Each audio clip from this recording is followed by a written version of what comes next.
Kaneloni makaronai įdaryti baravykais ir bulvių kremu. Bulvės išverdamos, nusunkiamos ir sutrinama košė. Salierų stiebai ir baravykai supjaustomi smulkiai ir pakepinami, dedami į bulvių košę.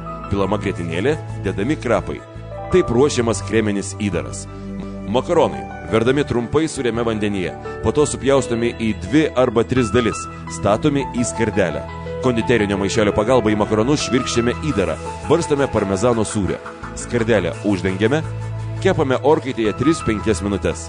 Vandens vonioje pastoviai plakant kaitiname trynius ir vyną. Kai masė pradeda tirštėti, dedame sviestą ir intensyviai maišome toliau, kol masė pasieks neaukštesnė, kaip 80 laipsnių temperatūrą. Bulvių riešutėliai gaminami taip. Iš bulvių išskobiame skirtingų dydžių rutuliukus. Dedame juos į keptuvę. Pilame vištieno sultinio, kaitiname 10 minučių. Dedame sviesto, sutirštinto balzamiko acto, pilame raudono vyno. Kaitiname tol, kol masė sutirštės ir suminkštės bulvės. Paruoštas bulvės dedame į lėkštę. Pilame padažo, kuriame virė bulvės. Dar pabarstome smulkintais kedro riešutais. Dekoruojame keptais baravykais ir žaluma.